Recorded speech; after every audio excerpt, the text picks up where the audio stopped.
Okay, this is for part 2 of the Snowman, and this is for helpers to get supplies. What you're going to need for part 2 is 3 of the cardstock that are 8 by 11 cardstock, nice and tough. These cardstock, I believe, are on that same brown shelf, just in a different side, just in a different area. I think they're to the left of the box, still wrapped in paper. I cannot remember. They're there. It's around there. 8 by 11 cardstock. Each student needs 3 of these, unless they mess up, in which they'll need more. They also need to have templates. There's going to be 3 templates, these sizes, 1, 2, 3. But I don't have them for you yet. So I will, and you'll have those. You can have one set of templates for every 3 kids, because they can share. Since there's 3 templates, one can be using one, and then they can all trade. And you can explain that to them that they're going to share, and they do well with that. It's good for them. And they will each need to know what color they want the outer edge of their snowman to be. I'm going to make mine light blue, and you will see that in front of you there, but they may choose a different color. They don't have to do blue. They can do whatever color they want to do. That's just fine. But I would suggest that whatever color they want the edging to be of their snowman, they do use that color in the markers.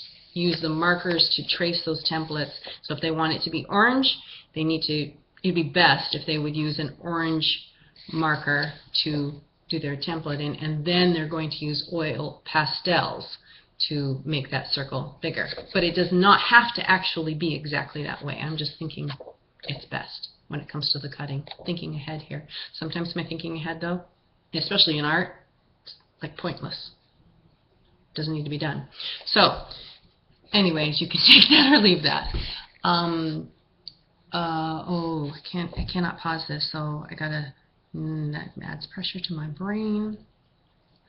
Okay, so oil pastels. The oil pastels, the markers are in the cabinet number on the bottom, cabinet number 5, I think it is. I might have said 4 before. Anyways, it's 5, and down below, yeah, it is 5. And there's permanent markers and a container of watercolor markers. Please get out the watercolor markers for these guys, for this project. And I always put all the supplies in that middle table.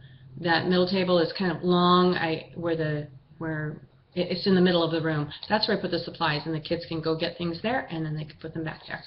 And then I neaten them up afterwards. The other thing you'll need are the oil pastels, and those are in the upper cabinet 1. Up on top in the shoebox, probably where those watercolor crayons were, except the boxes of watercolor crayons or oil pastels look like this, except they're thicker. Mine's just being demolished. Oh my goodness, I have very few. Okay, they'll need those things. They'll need some scissors. The scissors are in cabinet number 5. And you'll need to have, not hand to them, but just have ready these black permanent markers. These are in my desk. They should be in the bottom drawer, but there might be some in the top drawer too. You know, just share. Those drawers kind of just move around. Bottom drawer markers. This is the fine tip. There's ultra fine. Don't use those. Use the fine tip. And when the time is ready, you'll hand this to them, but not quite yet. Okay. That's what you need for this part 2. There is going to be a part 3. In the last one I said I think there were just 2 parts, but I just think it's 2 days. But there's going to be 3 parts. I think that's all. I may have forgotten something. I'm sorry if I did. They'll need their fingers. And that's all.